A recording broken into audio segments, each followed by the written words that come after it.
Hello everyone, কেমন আছো তোমরা সবাই? আশা করছি সবাই ভালো আছো। আমরাও ভালো আছি। আমি শিউলি, আমার নতুন একটা ব্লগে তোমাদের ওয়েলকাম। সময় এখন 7:30 মতন বাজে। ঘুম থেকে উঠে বাইরে এসে দেখলাম এই ভেন্ডি গাছগুলোই কিছু বড় বড় ভেন্ডি হয়েছে। এই যাওয়ার আগে গাছগুলো লাগিয়ে গেছিলাম, তখন সেভাবে ভেন্ডি তো হয়েছিল না, একটা দুটো হয়েছিল। তা ভাবলাম যে এসে পাই কি না পাই, গাছগুলো থাকে কি না থাকে, সেই ছোট ছোট দুটোই রান্না করে খেয়ে নিয়েছিলাম। কিন্তু এসে দেখছি না, গাছগুলো বেশ বড় হয়ে গেছে আর ওর মধ্যে প্রচুর ভেন্ডিও ধরেছে। তা তোমাদের দাদা হয়তো কখনো ক্যামেরার সামনে আসে না, আজকে পিটি থেকে এসে মানে ঘরে বসেছিল, তখন বললাম যে আমি তো ভেন্ডিগুলো এরকম তুলতে যাব, তা তুমি প্লিজ আমাকে একটু ভিডিও করে দেবে।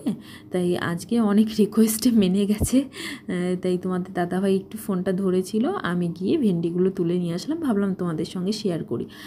নিজের হাতে লাগানো জিনিস তো এত সুন্দর, মানে কি বলবো, আমি হয়েছে একদম কচি কচি ভেন্ডিগুলো তুলে নিয়েছি, কারণ গাছে তো বেশি বুড়ো হতে দিচ্ছি না।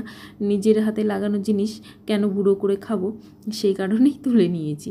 জামা কাপড়গুলো এইখানে মেললাম কেন বলো তো, দড়িটা একদমই ঝুলে গেছে। এবার সামনে দিয়ে তো যাতায়াতের পথ, সেইখানে যদি এই ভারী ভারী জামা কাপড়গুলো মেলে দিই তাহলে দড়িটা আরও নিচে হয়ে যাবে, যেতে আসতে লোকের ভারী অসুবিধা হবে।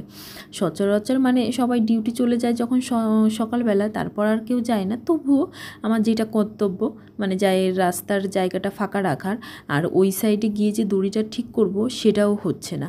কারণ দেখতেই তো পাচ্ছ কতটা জঙ্গল হয়ে গেছে, আর ভীষণ ভয় করছে যে সাপের তো এখানে ভীষণ উৎপাত আছে, সেই কারণে আর ভয়তে ওই কোণার দিকে গিয়ে দড়িটা ঠিক করতে পারছি না।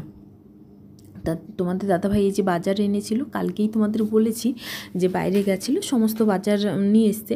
তা আজকে তোমাদের সঙ্গে শেয়ার করব কিভাবে আমি পুরো সপ্তাহের বাজারগুলো গুছিয়ে রেখে দিই, যাতে আমার কাজের কিন্তু অনেকটাই মানে কম হয়ে যায়, কাজের চাপটা অনেকটা কম হয়ে যায়, আর হাতের কাছে সমস্ত কিছু পেয়েও যাই চটজলদি। তরকারি মানে কাটারও কোনো বেশি একটা ঝামেলা থাকে না সমস্ত কিছু গুছিয়ে রাখলে।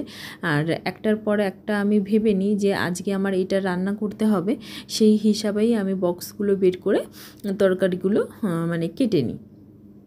এখানে আদা, পেঁয়াজ, রসুন রয়েছে, টমেটো রয়েছে, ধনেপাতা রয়েছে, তারপর পটল, কি সবজি রয়েছে সমস্ত কিছুই তোমাদের এক এক করে দেখাচ্ছি। আর আদাগুলো দেখলাম মানে ভারী কচি, তা সেগুলো আর ফ্রিজে রাখবো না, ফ্রিজে রাখলে ফ্রিজের যেই মানে জলগুলো থাকবে সেগুলো লেগে না আরও বেশি মানে পচে যাবে আদাগুলো, সেই কারণে বাইরেই হাওয়ার মধ্যে রাখছি। আদার রসটা টেনে গেলে হয় পেস্ট করে রেখে দেবো, না এমনিই থাকবে। টমেটো রয়েছে, আর বাবুর জন্য গাজর, ক্যাপসিকাম, বিনস এগুলো নিয়ে এসছে, কিন্তু বাবুকে তো এখন খিচুড়ি খাওয়াই না, ওই কোনো সবজির মধ্যে কিংবা ভাজা করে ওকে দিয়ে দেবো। আর ধনেপাতাগুলো দেখো এরকম গোড়াটা ফেলে দিয়ে একটা এয়ারটাইট কন্টেনারের মধ্যে রেখে দেবো। আমি যদি কোনো ভিডিওতে আবার পরে দেখাই তাহলে তোমরা দেখতে পারবে যে যেরকমভাবে ধনেপাতাগুলো তাজা রেখেছিলাম সে এরকমই ধনেপাতাগুলো রয়েছে। তোমরাও কিন্তু এই ট্রিকটা ফলো করতে পারো। আর বিনসগুলো আমি এরকম এয়ারটাইট এই কন্টেনারের মধ্যে রেখে দিচ্ছি, কারণ আমি একটা জিনিস দেখেছি, খোলা জায়গায় বিনসগুলো এমনি রেখে দিলে তাহলে মানে বিনসগুলোর উপর দিয়ে কালো কালো হয়ে যায় কেমন, সেই কারণে এই বিনসগুলো বক্সের মধ্যে রেখে দিলাম।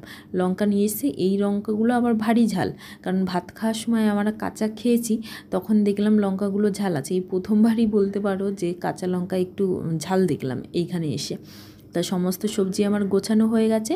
আর ফ্রিজটা তো অনেক কষ্ট করে ক্লিন করেছি, সেটার এতটা বাজে অবস্থা হয়েছিল তোমাদের তো দেখিয়েছি। আর ডিপ ফ্রিজে কিন্তু আমি মাছ মাংস রাখি না, ডিপ ফ্রিজের নিচে আরেকটা ট্রে টাইপের রয়েছে, সেটাও কিন্তু হালকা পাতলা বরফ জমে যায়, সেইখানেই আমি মাছ মাংসগুলো রেখে দিলাম। আর সবজির ঝুড়িটার মধ্যে সবজিগুলো রেখে দিলাম, আর ওই ঢাকনাটা তো উপর দিকেই রয়েছে। সমস্ত কিছু সুন্দরভাবে গুছিয়ে নিচ্ছি যাতে আমার কাজেরও সুবিধা হয় আর দেখতেও সুন্দর লাগে। আর সমস্ত কিছু বাইরেই রয়েছে, কারণ ক্লিন করা হয়েছে ফ্রিজটা, বললাম যে সেটা তোমাদের সঙ্গে শেয়ার করিনি, কারণ ফ্রিজের অবস্থা অনেকটাই বাজে হয়ে গেছিলো। আমি এইখানে মানে বালতি টালতি এনে ভালো করে ধুয়ে নিয়েছি। তা ভাবলাম যে এত চাপের মধ্যে আর ভিডিও করব না, তাহলে অনেকটাই লেট হয়ে যাবে। এই যে তোমাদের সঙ্গে শেয়ার করে দিচ্ছি, একদম ক্লিন করে নিয়েছি ফ্রিজটা, আর কিভাবে গুছিয়ে রাখলাম সেটাও দেখিয়ে দিলাম। তো আজকের ভিডিওটা এই পর্যন্তই রাখলাম, কেমন লাগলো অবশ্যই জানিও, আর আমার ভিডিওগুলো ভালো লাগলে প্লিজ আমার পাশে থেকো।